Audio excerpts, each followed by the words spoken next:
Welcome back to another episode of Data Center Battlegrounds. My name is Nate, and today we're going to be doing a news breakdown for Monday. Without further ado, you're busy, I'm busy, let's just get into it.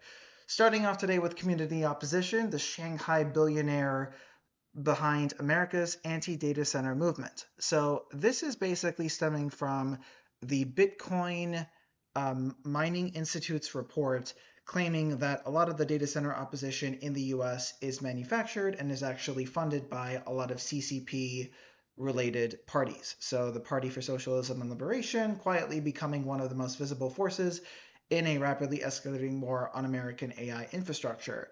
Now, I have to do some research myself in order to see whether or not there actually is any truth to this statement, but a popular proponent of this ideology is Kevin O'Leary from the Utah Data Center Project, currently scaled down to 10,000 acres. We saw that like last week with the letter from Utah Senate President, I forget his name.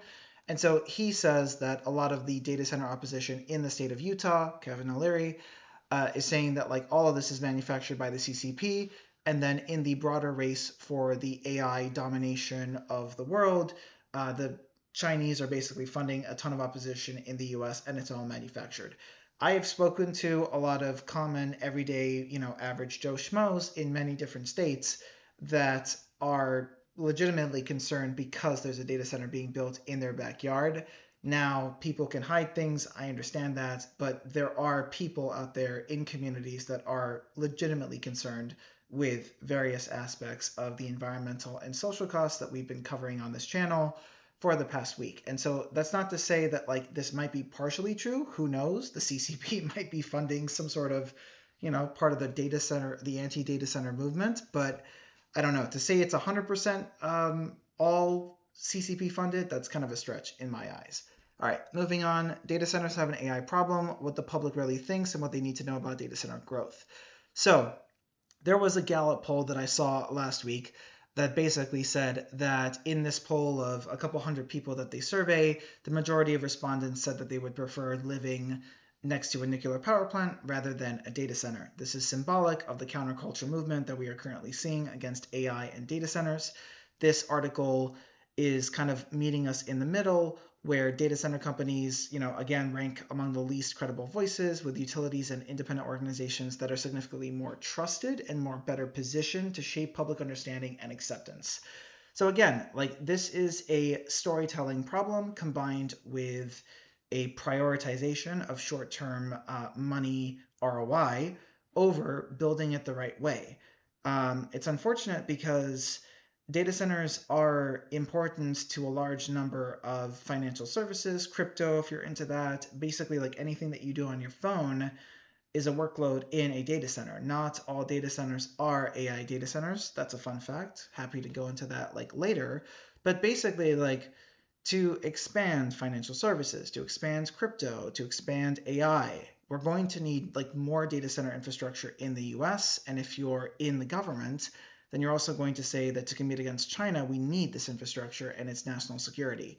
Now, that being said, it's a complicated issue. Like, consumer support for AI leadership does not translate into local acceptance of data centers. So again, we've seen city council members getting death threats over this type of thing, where if you support data centers, then there's like a lack of public trust. And so this article basically is saying that there's a long way to go where data centers are going to have to try extra hard if they want to build like a hyperscale AI data center in your backyard. All right, moving on to domestic. AI billionaires are starting to get scared. Talk about backpedaling. This is a Futurism article. And basically, this article is talking about okay, all these tech CEOs want to automate every single job out of existence. At this point, it's more white collar than blue collar, but who knows? When robotics catches up, you never know. Basically, who is going to buy your stuff if all the jobs are automated? Do we need universal basic income? So these are questions that I'm asking as I see this AI revolution like taking off. OpenAI, Sam Altman is saying that we need like a universal basic compute where everybody's income corresponds to a share of his company's revenue. That's awfully convenient. Elon Musk floats the idea of universal basic income where a government issues cost of living checks to the broader population. So we did this during COVID. Like everyone got the stimmy check, right? Like 2 grand. I got that during the waning years of the pandemic. And then that caused inflation to go through the roof many years later and just like constantly going through like the motions. So I don't know. I mean, like what we're seeing right now is also the US government in talks as of June 7th, totally not recording this on a Sunday before a Monday, to have some sort of stake in OpenAI and other tech companies moving forward. If you're not familiar with, for example, the semiconductor supply chain or rare earth minerals, the US has been signing like these partnership deals where, in exchange for 20% of that company, the US basically supports that company. So I guess you could say in your 401k, in your ETF, you own AI now. Congratulations. Okay, moving on. Inside and scale, this is a Time article inside the AI Boom's Arctic Outpost. So for those of you who don't know, this is the Stargate, or one of the many sites under the Stargate project name, not the series that got canceled, mind you. Unfortunate. I'm a big Stargate fan myself. But this one is the Stargate project out in Norway. And I'm not going to lie, it seems rather, like at first glance, it seems rather odd to build like a data center project in Narvik, Norway, northern Norway, right?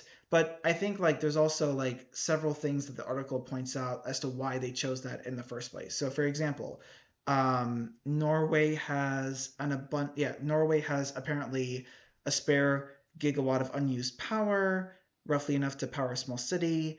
And scale, the company has secured electricity in Norway at 3 to 4 cents per unit, which is far less than the European average of 10 cents. Cold climate is a bonus. Like we know, we being, you, the viewer, data centers require an absurd amount of energy to both power their systems and to also deal with like the excess heat with like cooling. And so that can be done through, uh, cooling loop systems with water, evaporative cooling with air, a mixture of the two. And then you have liquid cooling. That's a whole nother video like in itself. So in a cold climate, chips run hot, so less energy required to cool them, the better. If your ambient temperature is like, negative 40 degrees Celsius, then you're good. You don't have to spend as much energy trying to cool your chips. I think the interesting part about this is that the Stargate project has had some turnover. I remember for the Texas Abilene Stargate project, I was reading that there was a shuffle, I think, of like the top tier people that were in charge of like that little part of the whole thing. And it kind of begged the question, like, who is leading what, pretty much. But this is interesting. I mean, if we can be more selective with where we build, big data center projects so you can save money on energy for cooling if it's out of the way, if it's not next to a city where people will rebel with community opposition, who knows? I don't know. There's also the national security part of this, where again, so we have the front cover inside the global race to power the future, the AI frontier. So what we saw in the Iran conflict, and this is my like first knowledge of this ever happening, data center infrastructure in the area, the region, if you want to say, I forget specifically like where. I think it's like Bahrain, and a couple of other places. But basically, like the infrastructure was targeted for the very first time, and that this raises a national security concern. Where if we are, shelling out trillions, we being the hyperscale companies in this scenario, to build out said infrastructure all over the world, and you can blow it up with a drone, how do we protect that? Do we protect that on the same level as, like, let's say, a power plant, which is integral for people living in an area? All fair questions. There's also a mention about crypto. I don't know if you've seen, but crypto is a bloodbath, especially with the price of Bitcoin like going down. I don't know what's happening. I think this administration might have killed crypto by accident. I have no idea. I'm just seeing all my Bitcoin friends like just raving about the price like falling down. It's the end. I don't know. And then finally, energy. So Trump is using taxpayer money for coal to power AI, Latitude Media. So this is to no one's surprise. This administration is not, climate friendly. They had a big tiff against Ørsted, which is a renewable energy company responsible for building, I think, one of the biggest like offshore wind projects in like the northeast part of the U.S. DOE has sent out like notices saying like you can't build this, like yada yada yada. So basically, the Trump administration announced more than $700 million in federal funds to support coal power infrastructure. Oh my God.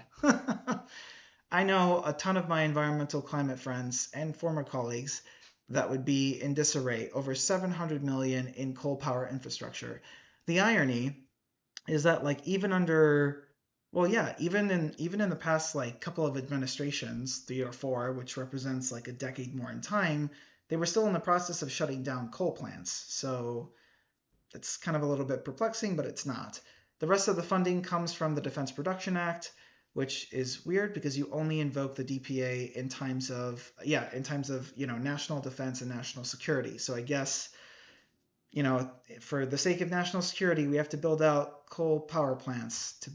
This is going to be interesting to see like how, the tricky task of using DOE funding. It's a paradox because the DOE is using carbon capture funds to support coal power projects. Carbon capture is basically like a piece of technology where, let's say I'm a factory or a data center, I'm emitting a bunch of carbon into the atmosphere because of the fuel that I'm currently running.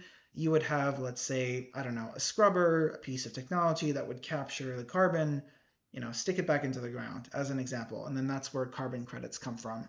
But apparently they're using carbon capture funds to support coal power plant projects. Okay. Under the guise of affordable energy, reliability, and resiliency. And then coal for AI. The 2 new coal power plants funded by the DOE are both explicitly designed to power data centers. One in Alaska, 1.25 gigawatts, and then 1.6 gigawatts in West Virginia. That doesn't surprise me. West Virginia does have, historically, it had a big coal industry. And then Alaska, I'm honestly not surprised at either. But again, 70 miles from the nearest transmission line, so you have to build everything on top. This is from Latitude Media. Very interesting. And third would be in Cumberland, Maryland. Yeah, this is the reality. So this is our final article.